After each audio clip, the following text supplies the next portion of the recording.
দেখো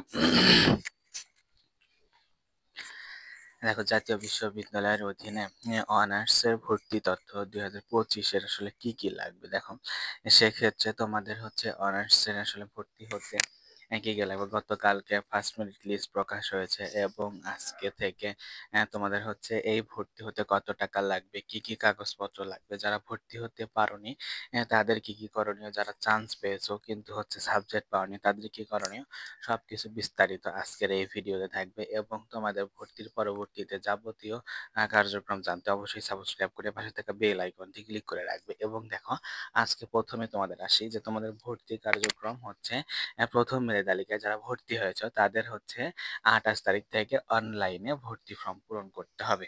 মানে 28 তারিখে তোমাদের হচ্ছে নির্ধারিত ওয়েবসাইটে গিয়ে, ভর্তি বিষয়ক ওয়েবসাইটে গিয়ে তোমাদের হচ্ছে ভর্তি ফর্ম পূরণ করতে হবে। এটা হচ্ছে 28 তারিখ থেকে 15 তারিখের মধ্যেই। এবং হচ্ছে 29 তারিখ থেকে 16 তারিখ পর্যন্ত তোমরা অনলাইনে এই 665 টাকা যে তোমাদের হচ্ছে ভর্তি নিশ্চয়ন ফি সেটা দিতে হবে। যেই কলেজে তুমি চান্স পেয়েছো সেই কলেজে নির্ধারিত মোবাইল ফোনে অথবা নির্ধারিত ব্যাংকিং এর মাধ্যমে টাকাটা জমা দিতে হবে। জমা দিয়ে তারপর সেখান থেকে রিসিভ কপি নিতে হবে। এবং তারপরে দেখো তোমাদের আসলে তারপর ভর্তি হতে গিয়ে কলেজে, প্রত্যেকটা কলেজে সাধারণত কি কি কাগজপত্র লাগে সেই বিষয়গুলো হচ্ছে জানতে পাবে। তারপরে এখন আসো দেখো যারা হচ্ছে দ্বিতীয় চয়েস, যাদের দ্বিতীয় চয়েস আসছে, এখন দেখি তোমাদের একটু বলি যে যাদের তোমার হচ্ছে প্রথম মেধা তালিকায় স্থান পেয়েছো কিন্তু প্রথম যেই তোমার চয়েস লিস্টে প্রথম যেই সাবজেক্ট ছিল সেই সাবজেক্ট তুমি পারো নাই, দ্বিতীয় সাবজেক্ট বা নিচের সাবজেক্ট গুলো পেয়েছো, তারা আসলে কি করবে আমি বলবো তোমরা হচ্ছে ভর্তি হয়ে যাও এবং মাইগ্রেশন অন করে রাখো। তাহলে হবে কি উপরের যে সাবজেক্ট গুলা সেই সাবজেক্টগুলো তোমরা পাবে, মানে চান্স পাবে দ্বিতীয় মেধা তালিকায়। এখন আবার প্রশ্ন হচ্ছে দ্বিতীয় মেধা তালিকা তোমাদের আসলে কবে প্রকাশ হতে পারে। দ্বিতীয় মেধা তালিকা কবে প্রকাশ হতে পারে, দেখো এই যে তোমাদের হচ্ছে প্রথম যে মেধা তালিকা, এই মেধা তালিকার কাজ চলবে হচ্ছে 27 জুলাই পর্যন্ত, মানে সর্বসাকুল্য পর্যন্ত কাজ চলবে 27 জুলাই পর্যন্ত। অর্থাৎ 27 জুলাইয়ের পরবর্তীতে তোমরা আশা করো যে তোমাদের হচ্ছে মানে দ্বিতীয় মেধা তালিকা প্রকাশ হবে। এখন দ্বিতীয় মেধা তালিকায় খুব কম সংখ্যক স্টুডেন্টেরই রেজাল্ট আসে, কারণ দেখো ওখানে হচ্ছে মাইগ্রেশনের রেজাল্ট সব থেকে বেশি আসে।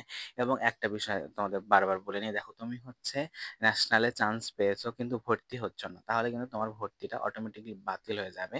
সেই জন্য বলে রাখতেছি তোমরা ভর্তি হয়ে রাখো, তারপর হচ্ছে তুমি পড়ো না পড়ো পরের বিষয়। এখন তারপর আসি হচ্ছে যারা পাশ করেছো কিন্তু বিষয় পাওনি, এই বিষয়টা তাদের চলে গেল। এখন ভর্তি হতে আসবে কি কি কাগজপত্র লাগবে। দেখো ভর্তি হতে যে তোমরা যে হচ্ছে অনলাইনে ভর্তি ফর্ম পূরণ করবে সেটার একটা কপি লাগবে। তারপর হচ্ছে তুমি যেই টাকাটা দিলে, মানে তোমার যেই কলেজ আসে সেই কলেজে নির্ধারিত মোবাইল ব্যাংকিং এ যে দোকান থেকে বা তোমার মোবাইল থেকে যে তুমি টাকা ট্রান্সফার করলে সেটার রিসিভ কপি। এবং সাধারণত হচ্ছে তোমার লাগে হচ্ছে এসএসসি ইন্টারমিডিয়েটের 2 কপি করে হচ্ছে মূল মূল সহ সত্যায়িত হচ্ছে রেজিস্ট্রেশন, তার রেজিস্ট্রেশন কার্ডের কপি লাগে। কোথাও কোথাও মার্কশিট লাগে। এবং কোথাও কোথাও হচ্ছে ট্রান্সক্রিপশন, মানে ট্রান্সক্রিপশন লেটার মানে লাগে তোমার হচ্ছে প্রত্যয়নপত্র মানে প্রশংসাপত্র লাগে। তারপরে দেখো ছবি অবশ্যই লাগে, কোথাও কোথাও লাগে কোথাও কোথাও লাগে না, এই বিষয়গুলো লাগবে। এবং মোস্ট ইম্পর্টেন্ট যে তুমি অনলাইন থেকে যে এডমিশন ফর্মটা পূরণ করছো সেই কপিটা অবশ্যই লাগবে। এবং তোমাদের একটা বিষয় বলে রাখি, দেখো রেজিস্ট্রেশন কার্ড যেটা তোমাদের এসএসসি ইন্টারমিডিয়েটের, এটা অবশ্যই সত্যায়িত করে রাখবে।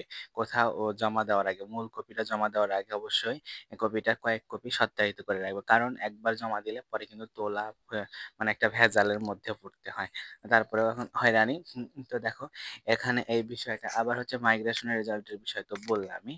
তো মাইগ্রেশনের রেজাল্ট এই বিষয়ের মধ্যে এই কয়েকদিনের মধ্যেই দিবে। তো এইটা হচ্ছে মেইন। তারপরে পরবর্তীতে আরো বিস্তারিত তথ্য তোমরা জানতে পাবে।